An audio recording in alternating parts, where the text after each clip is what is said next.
What is going on, everyone? My name is Andy. Welcome back to another FPL video. It has been a while since I said those words, but now that England are out of the World Cup, to me the World Cup is essentially over already. And also in less than 2 weeks' time, the Premier League starts back up again. So we need to start thinking about our FPL teams. We've obviously got unlimited transfers going into Game Week 17. So I'm going to run through what my current squad looks like. Just think about it. In less than 2 weeks' time, we get to experience the misery of a red arrow all over again. I'm looking forward to it, and hopefully you are as well. So if you enjoyed this video, make sure to give it a like, hit that subscribe button if you're new around here and you haven't done so already. Just before we take a look at the draft, just a quick reminder that during the World Cup break there have been some double game week fixtures that have been announced. So this is a graphic that I put up in the double game week announcement video just to show you what the fixtures look like surrounding the double game weeks that certain teams have. So Fulham, for example, in game week 19 have Leicester away and Chelsea at home. Chelsea in game week 19 have got Man City at home and Fulham away. And then Man City have got 2 double game weeks over a 6 game week span. So in game week 20 they got Man United away and Spurs at home. And then in game week 23 it's Villa at home and Arsenal away, as well as Everton in game week 18, Leeds away in game week 17, which I don't have on the graphic, and Wolves at home in game week 21. So Man City suddenly looking, I mean, they always look pretty good. I don't want to say they suddenly have good FPL options, because that's not the case, of course. But without those double game weeks, I do think that fixture run looked fairly tricky. We would have all had Haaland for sure, but now I think people will be looking at having a triple up, whereas before it might have just been 1 or 2 players for game week 17. So things have changed a little bit. Spurs also have a double game week in game week 20, Arsenal at home and Man City away. Definitely, I mean, given how things have gone so far and how the league table is looking, you could probably just say that they are the 2 hardest teams to go and play. So it's not the greatest double game week for sure. And then Arsenal have a double game week, but not until game week 23, which is Brentford at home and Man City at home. So taking that all into account, let's see what the draft looks like. So I'm actually recording this video on the 12th of December, so it's exactly 2 weeks until the Game Week 17 deadline. So at this point, the squad is not 100% locked in or anything like that, but we can start thinking about players that we might want, formation, structures, how to kind of spread the money around and all that good stuff. So as we go through the players, I'll talk about which ones I'm not completely sure about, why that is, and we'll also touch on World Cup minutes as well, because obviously some of the players that we want to pick for Game Week 17 have been on international duty. So we'll start off with the goalkeeper. So originally in my first draft for Game Week 17, I had Danny Ward and Everson as well for Leicester, because that's about the cheapest combination you can get. And obviously they were quite good to me in the kind of second half of the first part of the season. Whether or not that will continue, we'll have to wait and see how well Leicester play after Christmas. But I think with the double game week announcement, I do want to try and get a Chelsea goalkeeper in there if I can. And Kepa is great value at 4.5 million. And the thing with Chelsea, if we come on to the FPL page, ignore this squad, by the way. That's just still my game week 16 squad that I haven't played around with, because there's no price changes, so it doesn't matter. Chelsea's fixtures are pretty good. So despite, it's not just because of the double game week, it's also the fixtures around them. So they got Bournemouth at home and Forest away in 17 and 18. Then it's the double game week, and it's not the easiest double, having to go away to Fulham and play Man City at home. But still, extra fixture always nice. They got Palace in 20. Yes, Liverpool away is tough, but then it's Fulham at home, West Ham away, Southampton at home. Now, whether or not I fully trust Chelsea defensively under Potter so far, I'm not quite sure. But I think he's a good enough manager, and they've got a good enough squad to kind of turn that around. And Kepa at 4.5 million is quite nice. The red flag for me, I say red flag, I mean really I should say yellow flag, because Kepa and Reece James are both yellow flagged, is whether or not they'll be fit enough for Game Week 17. Now if Kepa, they've got another friendly basically, they've had one already. Neither of those 2 players played. If Kepa plays in the next friendly, that would be pretty good, and that would probably make me pick him for my squad. Reece James is a little bit different, because even if he does play that game, they've got 3 games in quick succession, as all teams do once they start up again. And I'd just be worried about whether he can play all 3 of those games. So if I just come back onto the FPL page, the deadline's on the 26th of December, which is Boxing Day in the UK. But Chelsea actually play on the 27th.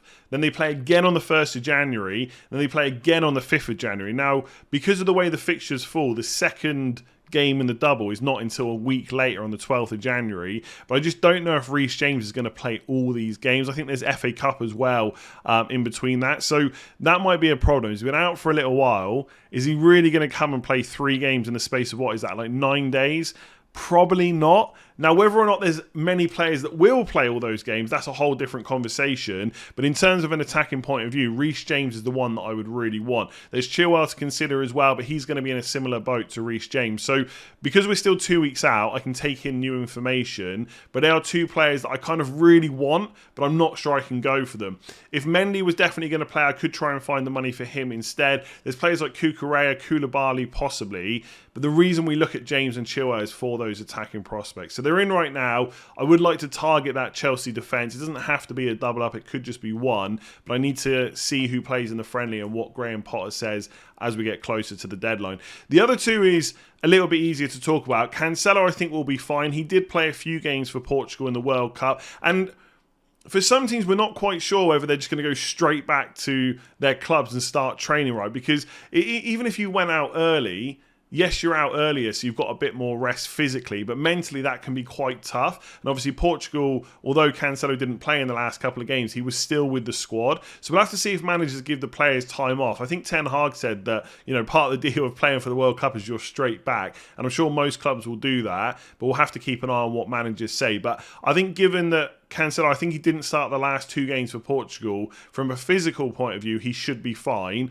Man City don't really have anyone else to play the role he does. I guess Walker is fit now, so they could play Walker on the right and Ake on the left in some games and give Cancelo a rest. But that doesn't happen that often. And again, the double game weeks have really not changed my opinion on Cancelo as a player, of course, but changed my opinion on whether I should be looking at him for my FPL team. And I think I probably should be now. Originally, I was going to leave him out because they had like Chelsea away in 19, Man United away in 20, and Spurs away in 22. But now they've got the double game weeks. It just looks so much better, right? You've got Leeds and Everton in 17 and 18. Then you've got Chelsea away in 19. Not great. Then it runs straight into a double game week. Then Wolves at home, Spurs away, and then another double game week. And the fixtures after that are really good as well. So Cancelo, I don't want to say a lock for any players, but I'd be surprised if I go without him at this point. And then Trippier's in a similar position. He started, I think, the first game for England. I don't think he played too much after that. So physically, he should be fine. Absolutely nailed on for Newcastle. And just a really quick look at their fixtures. They're just pretty decent. No double game week, but he's up at 5.9 million now. A lot of us would have got on him cheaper. Me, not maybe as much as some of you. But they got Leicester away, Leeds at home, Fulham at home, Palace away. There's just some really good fixtures after the break. We know he's really good for bonus points, attack and returns. Newcastle just looking good in general. So I think he will probably make the team as well. And then on the bench, I've got Bueno for Wolves, who I'm hoping will keep his place and continue to play, but ultimately he's just in there because he's so cheap at 3.9 million.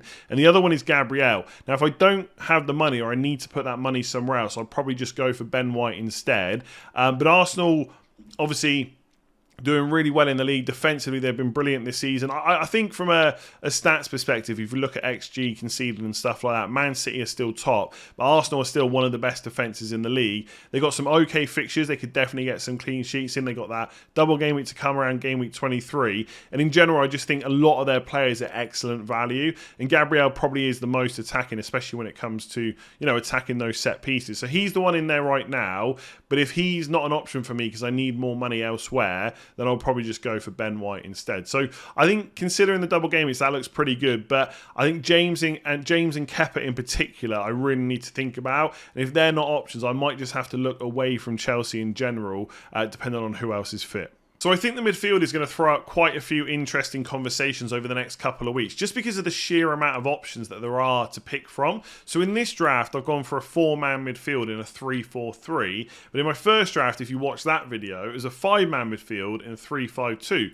And some of the names that I've missed from this squad, you got James Maddison, didn't play much for England. I don't think he got on the pitch at all. Should be recovered from his injury now. Has obviously been brilliant for Leicester. They got some good fixtures, which we can take a look at in a minute. Zaha's got some good short-term fixtures. Man United do as well. So Rashford's a really cheap option into that attack. You've also got Bruno Fernandes. Now Ronaldo's not at the club. You would assume Bruno Fernandes will be first choice penalty taker again. Although it is worth noting, I think it was against Man City, Martial took the penalty when Fernandes was on the pitch. So we're not 100% sure that Fernandes will take every one. But also I'm not sure that Martial can stay fit for very long either. So it might not even matter. But it's something to think about. But even if you don't want to go for Fernandes because of the price, Rashford's very cheap. He's less than 7 million. So he's someone to consider. And the big name that I don't have in this draft, and I'm really not sure I can go without him, is of course Mo Salah, who not only started doing a little bit better towards the end of the first part of the season, has also had the whole World Cup off. So physically, he's just been resting and trying to keep the fitness up, ready to go again with Liverpool after Christmas. But he's also not had that emotional investment in the World Cup either, right? He's going to be eager to go. He's going to be fit to go. And also, his minutes are going to be excellent because Diaz and Jota are both going to be missing once the Premier League resumes. I think they're both going to be out till at least February, maybe even longer. Now, you could argue that also makes Liverpool a worse team, possibly. But I think given that they were missing, before the break and Salah was doing okay and his minutes look good, he's definitely someone to consider. But it's all now down to those double game weeks. How much do you put into them instead of those that don't have them? So Liverpool have got no double game weeks coming up, whereas Man City with Kevin De Bruyne, who also has done really well so far this season, has got 2 double game weeks between game week 17 and 23. So there's that to consider. Just before I talk a bit more about the 4 players I've picked, let's go through the ones that I haven't picked that I mentioned. So like I said, Rashford only 6.7 million. Man United have got Forest at home, Wolves away and Bournemouth at home from game week 17 to 19. So pretty good fixtures for goals. He hasn't played a huge amount of minutes for England either. And even when he did, he was still scoring goals. So he's in really good form so far this season. For Man United, he's already got 4 goals and 2 assists. So he's someone I like the look of. The main problem is, I think if I was going to go for him, it would be in place of Martinelli, who I've held on to. And I feel a little bit trapped in some ways with Martinelli because I got him at 6 million. We know how good he and Arsenal have been, and he hardly played at all at the World Cup. So if I sell him, it costs 0.4 million to get him back. Now, if you look at Arsenal's fixtures for the first few weeks, like West Ham at home, Brighton away, Newcastle at home, you would say that Man United's fixtures are better, but given how Arsenal have played, I'm not sure how much I would bet against them. And okay, after that it's Spurs away, Man United at home, so again, not necessarily ideal, but from 22 onwards, they've got the double game week in 23. Outside of that, got Everton, Villa, Leicester, Bournemouth, Fulham. There's goals there. Now, we do have that second wild card, so maybe it doesn't matter so much. But I just don't know if I want to lose the 0.4 million on someone I'll almost certainly want to get back. It's worth noting that towards the end of the season, he wasn't exactly getting a huge amount of returns. Like from game week 6 to 16, he got 2 goals and 2 assists, I think? Yeah, 2 assists. 1 in game week 9, and another 1 in game week 16. So 5 returns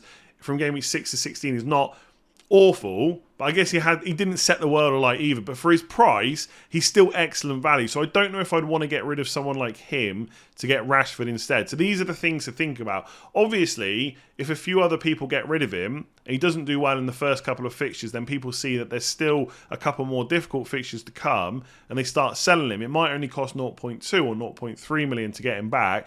But if money is tight, I don't know if I want to leave myself in that position. Similarly with Zaha, he's got Fulham at home and Bournemouth away in 17 and 18, but the fixtures do get pretty tricky after that, like Spurs at home, Chelsea away, Newcastle at home, Man United away. They're really difficult. Then Brighton's not even that easy. Brentford away is okay. Then it's Liverpool at home. Palace's fixtures after game week 18 are awful, and I'm not sure, given the quick kind of games in succession that we have, so we've already talked about that every team's going to have to play 3 games in the space of kind of 8 to 10-ish days.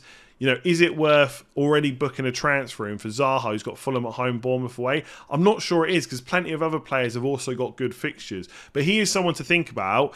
And then obviously you've got Maddison as well. So let's just bring up his fixtures here. So Newcastle home, Liverpool away. He's kind of the opposite to Zaha. His first 2 fixtures are maybe slightly more difficult, but then they get really good. Fulham at home, Forest away, Brighton at home, Villa away. Not bad at all. Whether that is good enough to get rid of one of those Arsenal players or Mason Mount or something like that, I'm not 100% sure, but it might be a reason to go 5-man midfield. So you've got that spot for that Zaha or for that Rashford or for that Maddison, and you can kind of switch them around as you wish over the next few weeks. I think, like I said, it's difficult to argue against having that double up with Arsenal just because they've been so good so far this season. Saka on penalties as well. And the fixtures, like I said, they're just not amazing, but they're not that bad for a team like Arsenal given the amount of goals they've scored. And I don't know if I'd want to get rid of Saka for one of those other players that I've mentioned. So I'm not locked in, but I think it would take a lot for me to get rid of even one, let alone both of those Arsenal players. I'm pretty sure I'll have at least one. Then with Mason Mount, We've already talked about Chelsea's fixtures. I think he's one of the only players that's played in every single game that Potter has managed so far. And again, they've got Bournemouth at home, Forest away, first 2 fixtures. They're really good for attack and returns. Then they got the double game week. Then they got Palace at home. And if I didn't want to keep him any longer than that, I could then look to switch to that Maddison or Rashford or whoever it is, Martinelli if I haven't got rid of him. And I do think I like the look of him from just basically from a fixtures perspective. I don't know. It's not even I don't know. I don't necessarily think that Mount is as good an FPL option in general as a Rashford, as a Martinelli, as a Saka. But I think if we're looking at, 3 game weeks over Christmas, that looks pretty good. A double game week plus Bournemouth plus Nottingham Forest. So that's why Mason Mount is in there. And then obviously the other one is Kevin De Bruyne. And it will pain me to go without Salah. But I think because of that double game week announcement, I've got to give it genuine consideration. Because I've looked, and I will look again at a 3 premium setup. So a De Bruyne, a Haaland and a Salah. But I think it's going to be too many sacrifices elsewhere. Like if you look at this squad right now, where am I going to find the money to do like Mason Mount to Salah? You've got to probably get rid of Saka and Cancelo and maybe downgrade one of the forwards as well. And I'm just not sure it's going to be worth it. So again, if we come over to the FPL page, obviously I had Salah in my Game Week 16 team. The fixtures again aren't bad for Liverpool. I wouldn't say they're amazing. It's not like Bournemouth, then Forest, then Southampton at home, etc. Like Villa away under Emery, maybe not that easy. Leicester at home, obviously Ward and Everson, impossible to get past. Brentford away, then another away game against Brighton, a home game against Chelsea.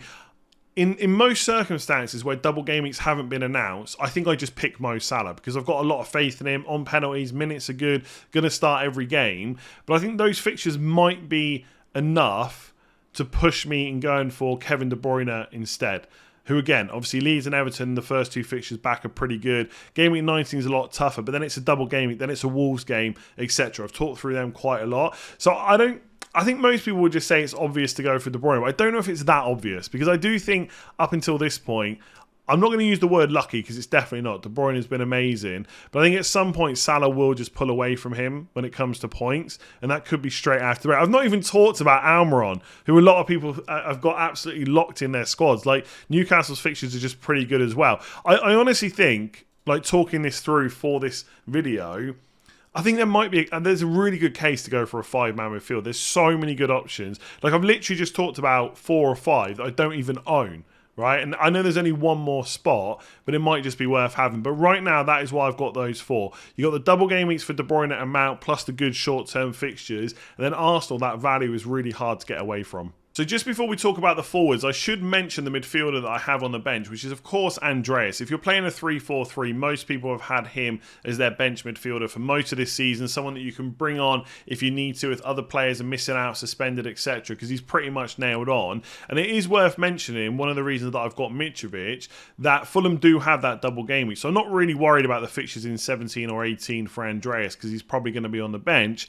But in 19, he does have Leicester away and Chelsea at home. And given what he's done so far this season, I'll probably either not have him or bench him and he'll go and get another goal. But I don't think he's a bad option to play in that game week if you needed to. What I would say is, I don't think he's so good that you have to go with a 4-man midfield just so you can have him on your bench and then play him in game week 19. If you think there are 5 good midfielders, of which there definitely are, and you want to play a 3-5-2 or a 4-5-1, whatever it is, I would definitely go that route and not worry too much about Andreas. But if you are playing a 3-4-3, he's the obvious pick to go for. Now, up front, because of that double game week in 19, I think I'm probably going to go with Mitrovic. I don't see many reasons to not have him in the team. He obviously went out of the group stages with Serbia, so he should be fine getting back for that Game Week 17 game against Crystal Palace away. And to be honest, just to quickly come back to the fixtures, I suspect he would probably be my captain because I don't like captaining a single game week player in a double game week. And there's only 2 sides with double game weeks in game week 19, and that is Fulham with Leicester away and Chelsea at home. Or it's Chelsea. I'm going to have to find a Chelsea player here in a second. I should have had one ready. Mason Mount, who I've talked about, obviously Kepa and Reece James, who have Man City at home and Fulham away. And I think if I've got Mason Mount, but I'm not necessarily that confident, and I don't really want to captain a defender, I think the captain kind of defaults to Mitrovic that week. And I know obviously Haaland's an option, and in Game Week 19 he has... it's going to be one of those two teams, Chelsea away. I'm going to captain Mitrovic over Haaland. I know that could backfire given what Haaland has done to me so far, but I think it's very unlikely I do anything but captain Mitrovic. So he's probably going to be in the team. Haaland has to be in there as well for obvious reasons. I'm not even going to talk about that outside of the fact, like Salah, he has been off over this winter break with the World Cup. So he's just been getting fully fit and ready to go again. So he should be fine. The other one is Wilson. And again, I've already spoken about Newcastle's fixtures. They are very good. But I don't think he's so good that he has to be in this team, and so moving those funds, of which he's what, like 7.6 million or something like that. Let's have a quick look here. Newcastle, he is 7.4 million. They could be used on a midfielder instead. Now he should be pretty nailed on. He also hasn't played many minutes for England, so physically he should be fine. It'd be interesting to see when Isak is back, and when he is, what formation they play, how he kind of, you know, plays off Wilson. You know, does one of them have more shots than the other, etc. But I think either way, Wilson's always going to be that number 9 figure for Newcastle. The fixtures are good, nailed on when he's fit and available, and obviously on penalties as well. So there's nothing wrong with him as a pick. It's just that question of whether him plus Andreas is better than going for a 5th midfielder and just going for a dud forward instead, like Greenwood, who isn't going to play that often. Obviously, that would mean having a bench of Greenwood and Bueno, but I don't think it's that big of a deal. Like, we've still got a while. We've got to remember that we've still got another wild card to come. This team probably only has to last like 8 to 10 game weeks, and then you're thinking about wild carding anyway. So that's the squad that I've picked. If I was talking about the players I'm most unsure about, it's probably Kepa and Reece James, just because of fitness. If they were fully fit and available, and Reece James have played a lot of minutes over the last few weeks, etc., I definitely have them both in, but it is a concern to have that double up when there is an issue there. Mason Mount, is he the best option? Should I really have, you know, that full focus on the double game weeks? Although obviously I could transfer him out later on, but he's someone to think about. And then De Bruyne versus Salah, and also Wilson versus a 5th midfielder. I don't know if there's another forward that I would go for instead. Maybe Martial. If I wanted that Man United player without going for Rashford or Fernandes, I could go for him, but he is always a transfer waiting to happen. That's what worries me. And the other one is Darwin Nunez. With Jota and Diaz out, he should be pretty good for minutes. Is he an option at 9 million? But that would mean finding an extra kind of 1.5 to 1.7 million to upgrade Callum Wilson. So there's lots to think about, but I think when you think about, or when you include the double game weeks and stuff like that, that's a pretty decent squad, I think anyway. Let me know if you think different in the comments below. If you've enjoyed that video, if you're happy to have FPL back, or at least back soon, make sure to give the video a like and hit that subscribe button if you haven't done so already. It'll take about 2 seconds to do,